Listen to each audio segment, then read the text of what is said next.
Okay, so this is going to be my interview, and I'm recording it right now.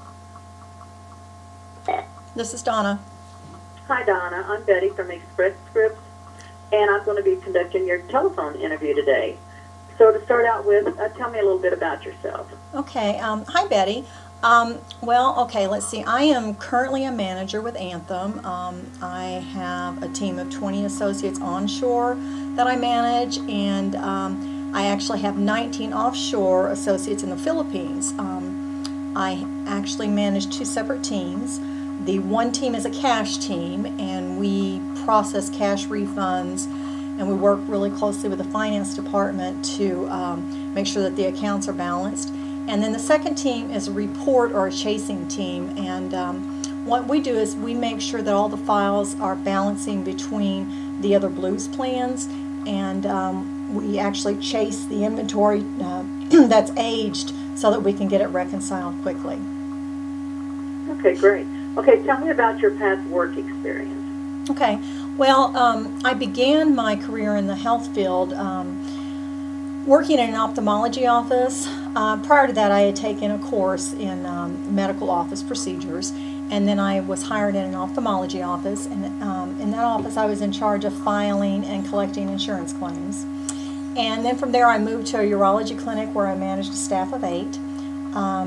I moved that office from a ledger-based system to a computerized system, and I hired and trained and mentored the staff.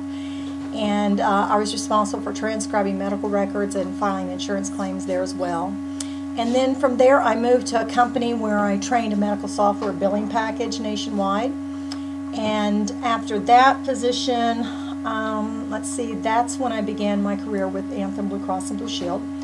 I started out there as a team lead, and I later moved to a trainer and then was promoted to manager. I've never had a job for less than 3 years, and my longest length of employment is with my current employer, and I've been here for 19 years. Okay, great. Okay, can you describe a time when you worked well on a team? Sure. Let's see.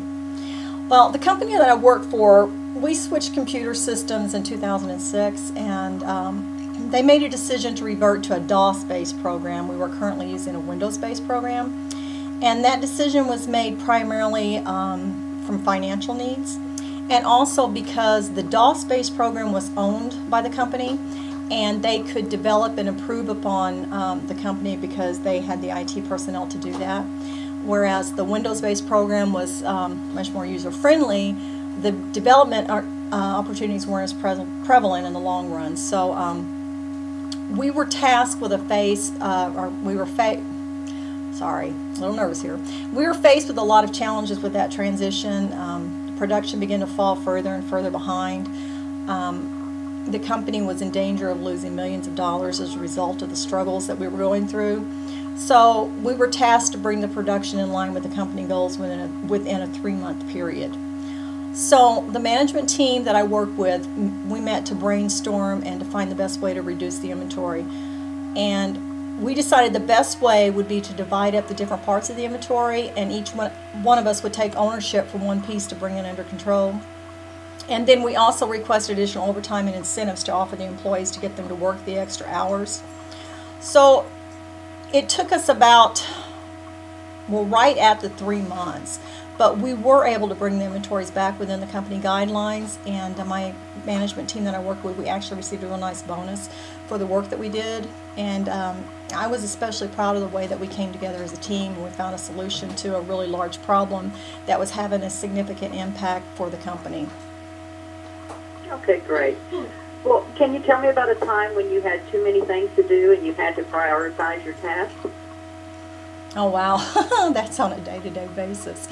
Okay, a specific time. Let's see. I'm going to go way back on this one. This is when I was taking college courses and raising a family of 3 boys and working part-time, and it was really overwhelming for me. So I was tasked with trying to find a solution for my time crunch. And between working homework, going to class, running kids to daycare, cooking, and on and on and on, the life of a busy mother, it was probably the busiest that I had ever been. So I evaluated the situation to try to see where I could save some time and where I could get extra help with some of the responsibilities that I had. So I sat down with my husband and we discussed possible solutions. My husband was able to rearrange his work schedule. He was able to start working swing shift. And I had classes 5 days a week from 8 to 10 in the mornings. I would leave class and go to my part-time job. I worked from 11 to 3. And then I would rush home to relieve my husband, who had to be at work at 4. He would have dinner ready, and we were able to eat as a family before he would leave for work. And then I would have bath time with the kids, and I would get them to bed by 8 o'clock, and then I could spend the rest of the evenings on homework. So we continued to schedule through 2 semesters of school, and with the solution of my husband being able to rearrange his schedule, we actually saved a lot of money on daycare, and one of us was always with the kids, and I was able to keep my part-time job, which I had to do because we needed the money. And I was also able to complete the courses I was taking at school, so it was really a win-win situation all the way around for us. Okay.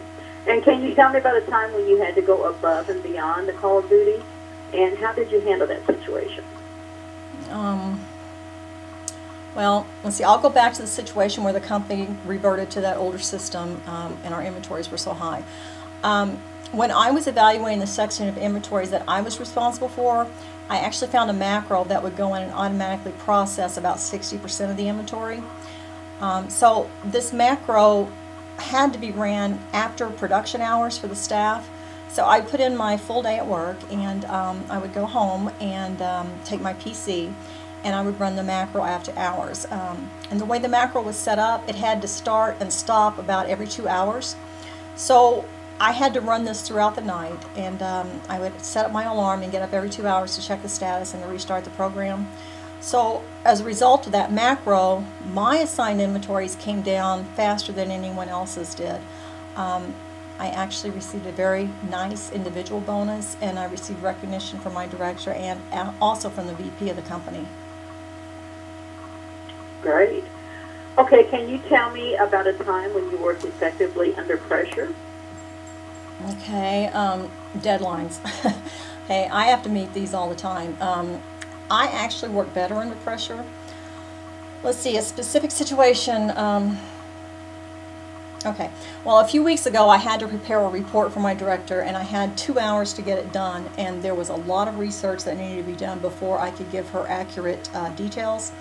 So I pulled together 3 of the leads on my team, and I delegated the research out to them and let them know that we were in a time crunch to deliver the results.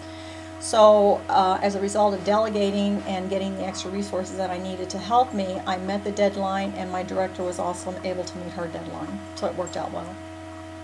Okay, and can you give me an example of a time when you showed initiative? Okay, well, there was a situation at a previous job where I had to learn a new piece of software to train to other offices. When I took the job, I assumed that I would be trained on the software by the company, but I was wrong. They gave me the software and they told me to learn it. So I sat down at the computer, I opened the program, and I started asking questions about training manuals, login information and stuff. And surprise, there were no training manuals. There was nothing. So I had to build everything from scratch as I learned the program. The programmer for the software was actually on site, and I asked a lot of questions from him, and I actually learned through trial and error and made a lot of notes. So I stuck with it, and I didn't walk out like I really considered the first day. I decided that I wasn't going to let the challenge get me down, and I actually ended up learning a lot from that experience. A lot of practical programming aspects that I still use to this day.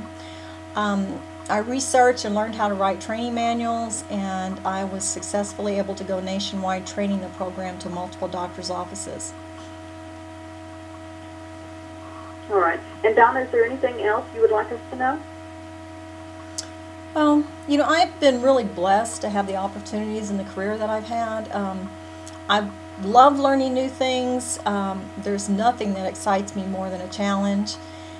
And, you know, I'm really confident that I would be a great benefit to your company, and I can assure you that if you decide to bring me onto your team, that I will do everything within my power to succeed in any task that you give me. All right, well, thank you. And that concludes our interview. I want to thank you for meeting with me today. We should be finalizing our decisions next week, so you can look to hear something from us at that time. Okay, great. Thank you very much. I appreciate your time. All right, thank you.